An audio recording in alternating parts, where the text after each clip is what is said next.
Cinderella! Ang gura ko! Oh, heto. Tapos ko na. Naku, ang gaganda nyo. Talagang maganda kami. Ano pa inaasahan mo? Katrina, Jane, gusto ko na makita ang suot ninyong dalawa. Matutuwa po kayo. Sarili po naming design yung mga ito, Mama.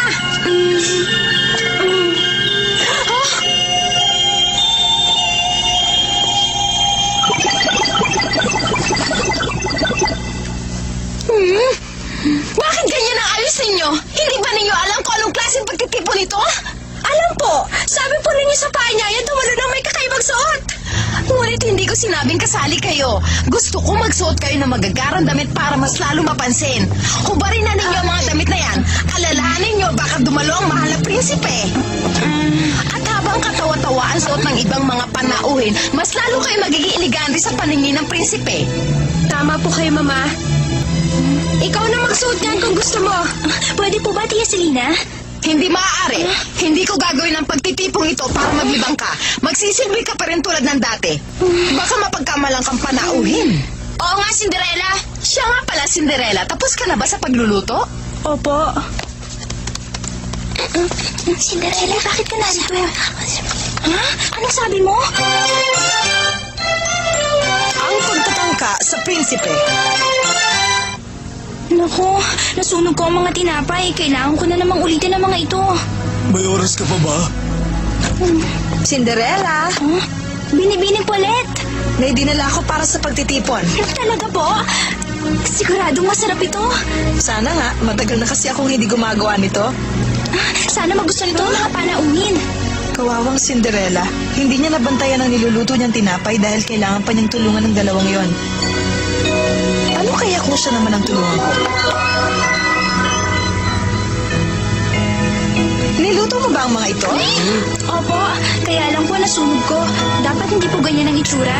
Ibig mong sabihin may sasarap pa rito, Cinderella? Teka, paano nangyari ito? Kanina lang maaari ko nang gamitin uling ang mga yan sa sobrang itim. Mauna na ako, Cinderella. Sabik na po ako makita yung susuot ninyo mamaya. Sana nga ako ang pinakamaganda sa lahat.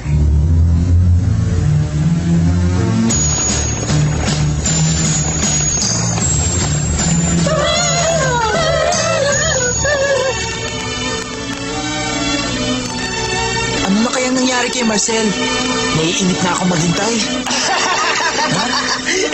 Stefan! Tignan mo ang suot ko! Ano ito? Dadalo ako bilang si Prinsipe Leonard. Saludo na ako. Ang galing mo. Kumusta po kayo, kamahalan? Mabuti. Maayos ang pakiramdam ko. Kaya na. Naghihintay sila sa akin. Opo. Handa na ako.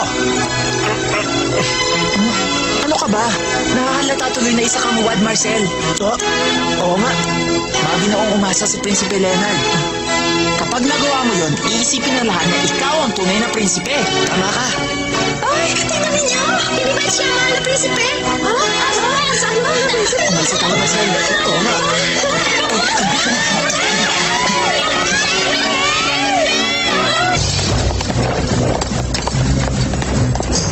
Anong nangyayari dito? Huwag mo kayong kikilos!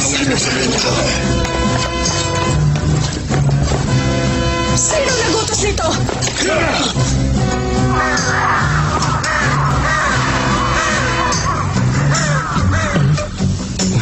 Parang may masamang nangyayari. Diyan din ang kutob ko, Alex. Tayo na!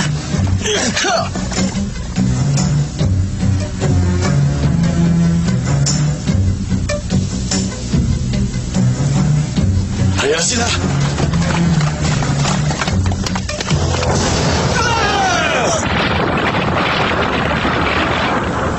Sanal, iutos mong ibaba nila ang kanilang mga almas. At bakit ko naman po gagawin yon, kamahalan? Traidor, hindi ka karapat-dapat maghari. Mali kayo. Simula ngayon, tinatanggalan ko na kayo ng tungkulin bilang hari. Sa akin ang palasyong ito. Mabibigo ka lang. Bakit? Samantalang narito na ako. At bilang pagtanaw ng utang na loob, maaari kayong manatili rito. Yan ay kung susundin niyo ako. Tiwala kami sa iyo, Saral. Anong ginawa mo sa aming anak? Nasaan si Leonard? Ha? Wala na siya. Bakit hindi muna kayo magpahinga sa inyong silid? Alam kong nabigla kayo.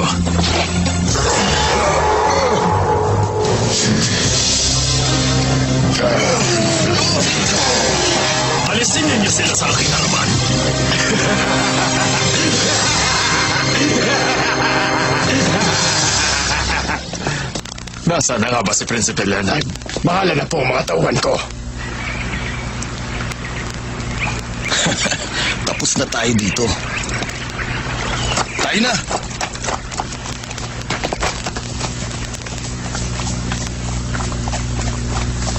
Muntik na tayo, Leonard. Ano nang gagawin natin ngayon? Huwag muna tayong magpakita sa kanila.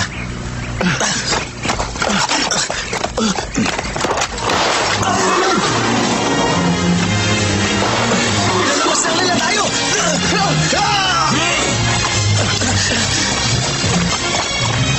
Leonard, maghiwalay tayo. Bumalik ka na sa palasyo. Ako nang bahala dito. Pahabulin ko sila. Basta mag-iingat ka, Alex. Sige.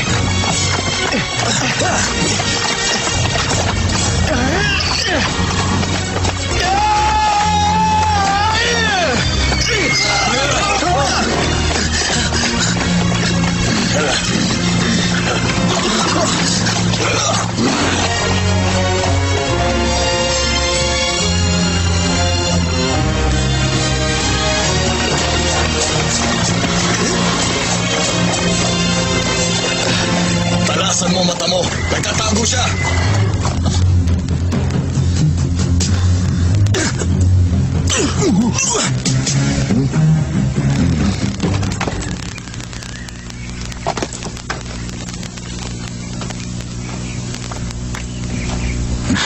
Si Principal Leonard! Naroon siya.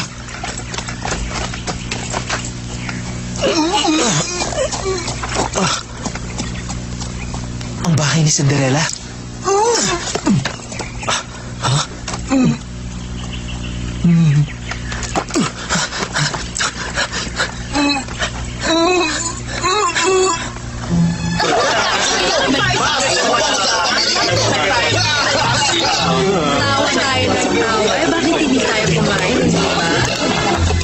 Ano sa palagay mo? Bagay po, mukha na po kayong makukulam. Tama, dahil marunong kayo magsalamangga. Nagbibiro lang siya. Tingnan niyo, pinagkakaguluhan si Principal Leonard. Magaling talagang magbalat kayo si Marcel. Ikinagagal ako po't naanyayahan niyo ako dito. Isang malaking karangalan po ang inyong pagdala, Prinsipe Leonard. Ngunit isang mas malaking karangalan kung isasayaw po ninyo ko kamahalan. Nag-ensayo pa po ako. Ako na makikipagsayaw. Ano ba? Hindi ko pala niyayaya. Bakit niyaya ka na ba? Sino pa naman ang Principal? Sana hindi ganyan ang kalulakasan ng Principal na Principal. Po ako, Prinsipe Leonard. Sana po ay mapansin.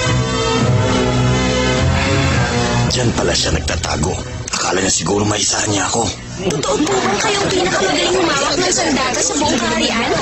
Oo, hindi lang yun. Siya rin ang pinakamagaling na artista sa buong kaharian. Ang pamalas po kayo! Aba, oo. Hindi marunong tumagi ang prinsipe sa isang binibini. Sige na.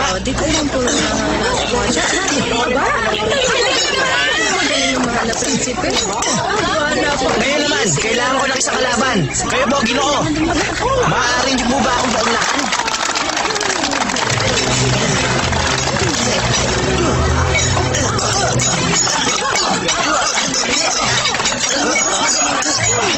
Talagang nakakagawa ka. Sana po kasalanan niyo ako. Sige, ipangalas po ninyo ang inyong galing kamahalan. Iyan ang pinakamahusay. Tanungin ko na siya.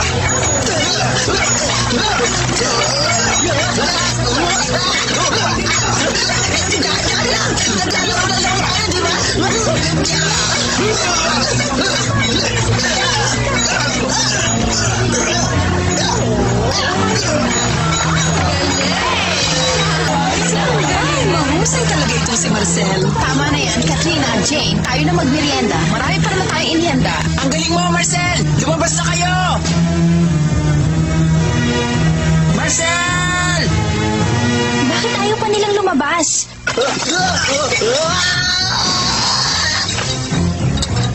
Yan ang nababagay sa'yo, tuwag. Nasaan na ba kayo? Nasaan na po ba ang kalaban ninyo? Masama ang kutob ko sa taong yun. Marcel! Naku po! Sana wala masamang nangyari sa kanya. Bilis na natin! Sandali lang! Stefan! Stefan!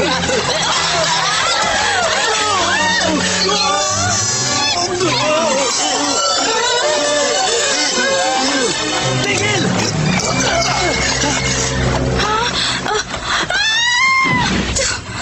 Ah!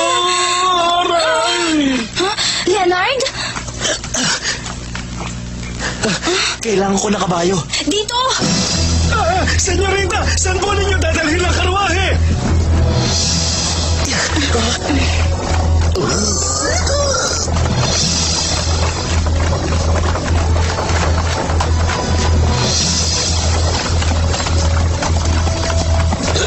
Isa na lang sa mga tauhan mo ang hindi bumabalik. Opo, tinatapos na lang po niya ang kanyang misyong taktin ng prinsipe. Huwag mo kong bibiguin, Gandis. Tsakin mong mapapasa kamay natin ang prinsipe.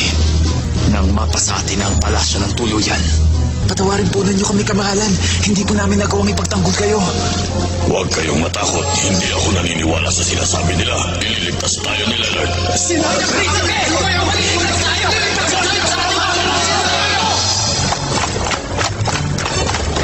Naku, baka sa kanila si Marcel. Huwag kang mag-alala.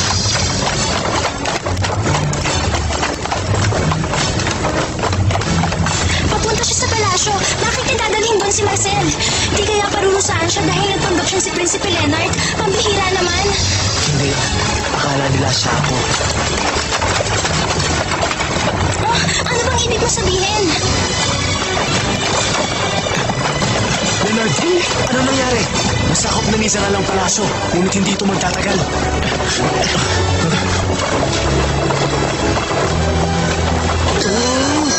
Sabihin nga rin niyo sa akin kung ano ang ibig sabihin nito. Saka ako na ipapaliwanag sa iyo, Cinderella.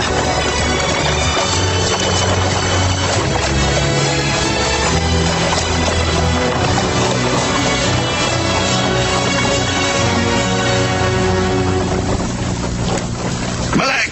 Bawal pumasok! Bakit? Lalaban kayo? Leonard! Ano? Hindi tayo maaaring pumasok sa palasyo ng ganito lang. Sa loob na ako magpapaliwanag sa iyo. Ngayon na. Cinderella. Kailangan ko ang tulong mo ngayon.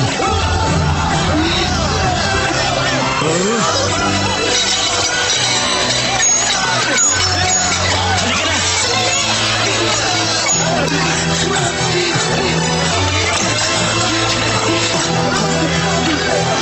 Bakit ano yung mga pasikot-sikot dito sa palasyo? Nakwit siya!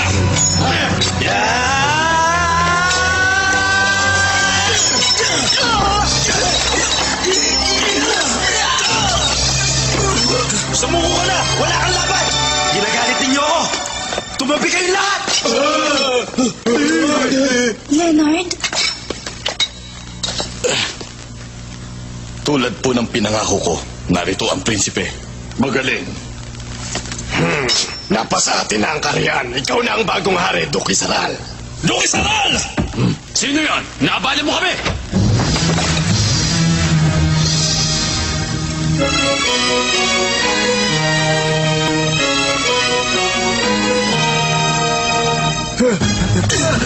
Pakawalan ninyo ang tao yan ngayon din!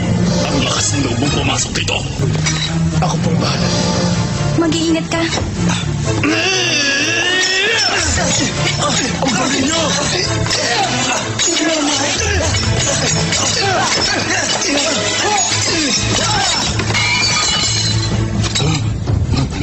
Tumingin ka dito, bata. Kapag lumaban ka pa, matutuluyan sa mga kamay ko ang mahal na prinsipe. Huwag niyo po ako saktan! Hindi siya ang tunay na prinsipe. Totoo po, siya po si Marcel. Nagpapanggap lamang po siyang prinsipe para sa isang pagtitipon. Maniwala po kayo, hindi po ako ang tunay na prinsipe! Binobola, kung akala nyo maniniwala kami, nagkakamali kayo. Mga hangal! Huli na ang lahat para iligtas ang inyong prinsipe. Ako na ang magiging hari ninyong lahat. Tapusin na siya. Utang na loob, nagkakamali po kayo! Saral, sa palagay mo ba iiyak si Prinsipe Leonard ng tulad niya? Ano? Iba si Marcel. Hindi siya nag-aral ng pakikipaglaban ng maraming taon. Hindi tulad ko.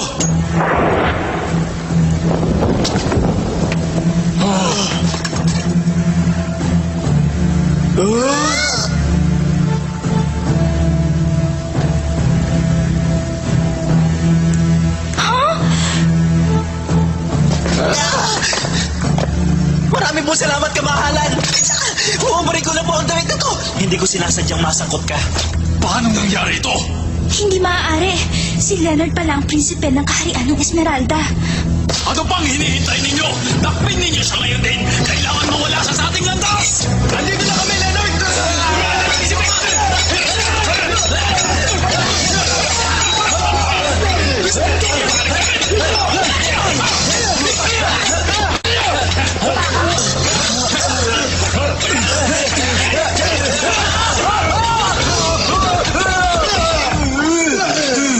Magkikita pa tayo! Hanggat humihinga pa ako, ipagtatanggol ko ang kahariang ito laban sa mga katulad mo. Huwag kang pakasiguro na hindi ka namin babalikan. Tayo na, mga kasama!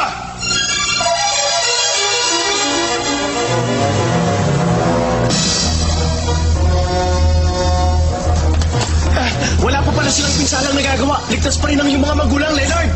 Mabuti. Maraming salamat sa iyo, Alex. Talaga maaasahan kita. Nananaginip ba ako? Paano naging prinsipe ang kaibigan ko si Leonard?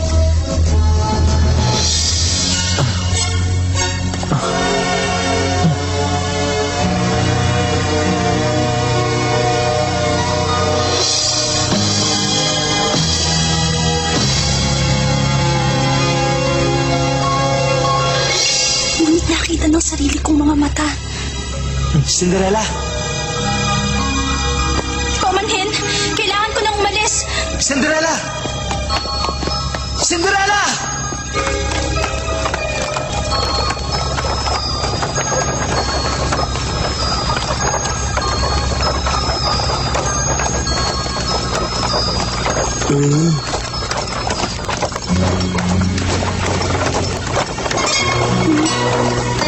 Ang binatang yun ang naging matalik kong kaibigan. Hindi pala siya nagbibiro. Siya pala ang totoong si Prinsipe Leonard. Kung ganon, hindi na ako karapat-dapat makipag-usap sa kanya. Ngayon pang nagsisimula na niyang mapula ng isang malaking puwang sa aking puso. Marami na kami napagdaanan. Hindi tuloy ako makapaniwalang nakitungo ko sa prinsipe tulad ng ginawa ko.